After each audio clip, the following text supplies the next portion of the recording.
na yung naglalagay ng pera sa medyas mo, hindi si Santa, kundi yung nanay mo. Hindi totoo si Santa Claus! Isa ka rin ba sa naniwala sa kasinungalingan na yan? Pag Christmas, nagbibigayan tayo ng regalo bilang alaala kay Jesus na ating tagapagligtas na binigay sa atin bilang isang regalo. Meron tayong Christmas party sa school, may Thanksgiving or Christmas party tayo sa church, at sa loob ng family natin may Christmas party din. Ito ang pinakamasaya at pinakamagandang parte ng isang buong taon. Pero hindi Christmas party yung pag-uusapan natin, kundi yung mga tao na mayroong utang sa atin. Si Ninong. Ninong, may utang ka pa sa akin? 10 Pasko na ang utang mo sa akin. Kapag pinag-plus-plus ko yun, makakabili na ako ng cellphone, laptop, tsaka bike. Nagkaroon ka na ba ng ninong na parang ayaw sa'yo? Di ako, parang oo. So noon kasi, yung nanay ko at yung kasama niya sa church, naging magka-close. So itong ka-close ng nanay ko na to, nagpresenta siya ata na maging ninang ko. Medyo malabo na sa alaala ko kung paano ko siya naging ninang, kasi medyo matagal na yon. So ang bilis ng pangyayari, naging ninang ko na siya kaagad. At ang matindi, hindi alam nung asawa niya. Ninang ko na siya, pero yung asawa niya, parang hindi ko pa ninong. Broken inaanak ba ang tawag sa akin? Di hindi ako matatawag na inaanak ng ninong ko. Anong tawag doon? Inaampon? So pagkatapos ko siyang maging ninang, isinama niya ako at yung nanay ko sa bahay nila. Siguro para makilala ko yung ninong ko, para naman malaman niya na Surprise! May inaanak ka na! Hindi mo alam!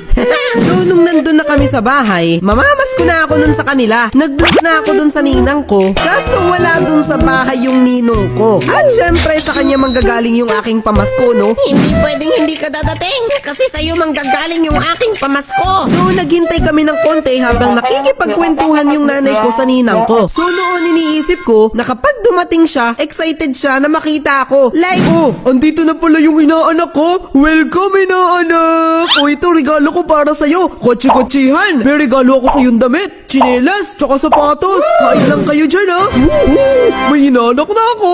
Maya-maya pa dumating na sa bahay yung ninong ko. So na-excite ako. Gusto ko na agad mag-bless sa kanya. So sinamahan ako ng nanay ko para mag-bless. Then siya, parang dire-diretso lang siya dun sa kusina. So hinahabol-habol ko yung ninong ko para makapag-bless. Magpapabless ba tong ninong ko na to o hindi? Then habang naghahabulan kami, bigla kong naisip kung ako ay kanyang inaanak, ano ang tawag ko sa kanya? Inaama? Sino bang nag-impento ng inaanak na yan? Pero mahalaga na mahuli ko siya. So ang ginawa ko, hinabol ko siya ng mabilis at kinorner ko na para makabless na ako. Wala ka nang takas sa akin ngayon, Ninong. Ha? Ginuha ko na agad yung kamay niya sabay bless. Wala nang tanggi. Inaanak mo na ako ngayon.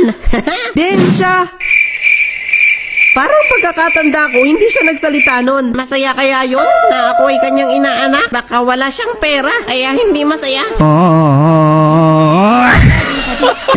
Yain na. Umupo ako noon sa sala nila at hindi ko alam kung anong hinihintay ko. Ano bang hinihintay ko dito? Parang gusto ko nang umuwi. Then nakita ko sa baba ng TV nila yung mga laruan na jeep, tricycle, at iba't iba pang mga maliliit na sasakyan. So iniisip ko nun, Ayun, may pag-asa pa. Siguro yun yung ibibigay sa akin. Sana ibigay sa akin yung tricycle. O kaya, yung jeep. Ang ganda siguro laruin nun. Sana ibigay.